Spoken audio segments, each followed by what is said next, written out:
অনেক দিন পর আমাদের পছন্দের একটা রান্না করলাম। তো কি রান্না করলাম আমার ভিডিওটা দেখতে থাকুন, অবশ্যই বুঝতে পারবেন। অনেকে ইতিমধ্যে বুঝে গেছেন যে আমি কি রান্না করতেছি। তো এখানে মিষ্টি কুমড়ো, আলু, ফুলকপি, গাজর নিয়েছি, পোলাও চাল দিয়ে মুসুরির ডাল দিয়ে ধুয়ে রেখেছি, বুটির ডালটাও ধুয়ে রেখেছি, আর মটরশুঁটি নিয়েছি কিছু। তো এখানে আমি প্রথমে আলুটা একটু ভেজে নেব।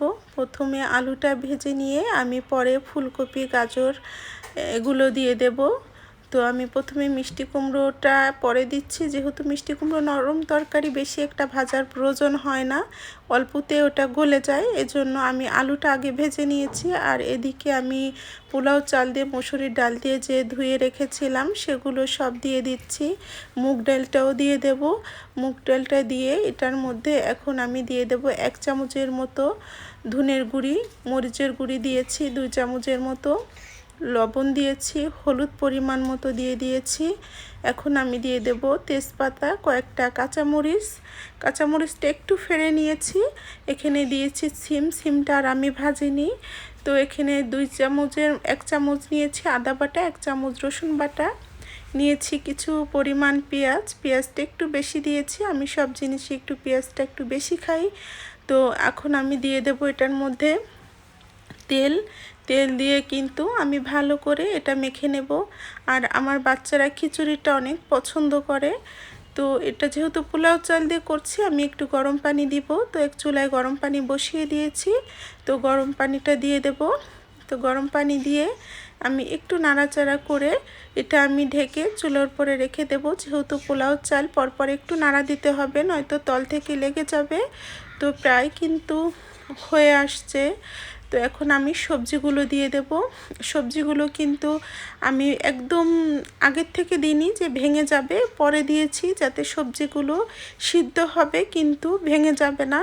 তো উপর থেকে টমেটোগুলো দিয়ে দিচ্ছি।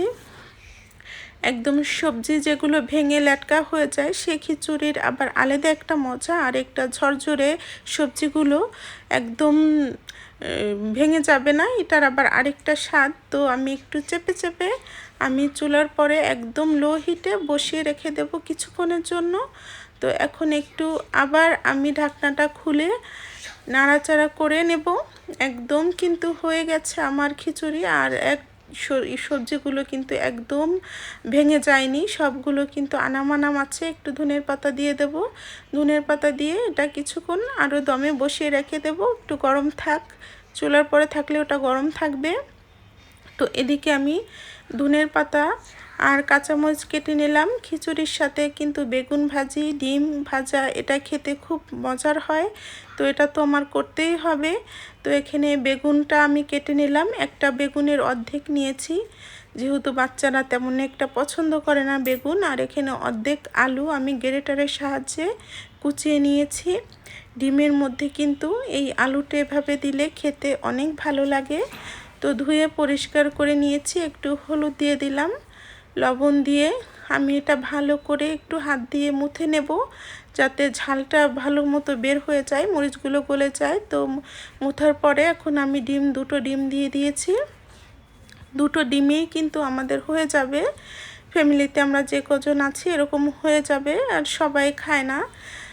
তো আমি এখানে দিয়ে দিচ্ছি বেগুনের মধ্যে 1 চামচের মতো শুকনো মরিচ আর হলুদ আর লবণ, এটা দিয়ে কিন্তু ভালো করে আমি মেখে নেব। শুকনো মরিচ দিলে কিন্তু বেগুন ভাজায় খেতে ভালো লাগে, একটু ঝাল হয়। আর আলাদা শুকনো মরিচ তো সাথে ভাজবই। তো প্রথমে আমি ডিমটা দিয়ে দিচ্ছি। ডিমটা যখন এই পাশটা একটু শক্ত হয়ে যাবে, তখন আমি মাঝখান থেকে কেটে অর্ধেক করে উল্টিয়ে নেব। না পুরোটা যখন উল্টাতে যাব তখন ভেঙে যাবে। তো শক্ত হয়ে গেছে, দেখেন এক পাশটা লাল হয়ে গেছে। সবগুলো আমি এরকম ভেজে নিচ্ছি। আর এই ডিমটা একটু এরকম লাল করে ভাজলে কিন্তু খেতে অনেক ঘ্রাণ আসে, ভালো লাগে। এখন বেগুনগুলো সব আমি দিয়ে দেব। সব বেগুনগুলো দিয়ে আমি এভাবে লাল করে ভেজে নেব খিচুড়ির সাথে। এই বেগুন ভাজাটা খেতে যা মজার হয়। তো আমার একদম রান্না বান্না কিন্তু শেষের পথে। এখানে দুটো শুকনো মরিচও কিন্তু আমি ভেজে নিয়েছিলাম। তো আমার সবজি খিচুড়ি হয়ে গেছে, সাথে একটা আমের আচার ছিল, ঝুরি আচার, আর বেগুন ভাজা, ডিম। মাশাআল্লাহ খুব খেতে মজা হয়েছিল আজকের খাবারটা। আমাদের ভিডিওটা যদি আজকে আপনাদের ভালো লেগে থাকে অবশ্যই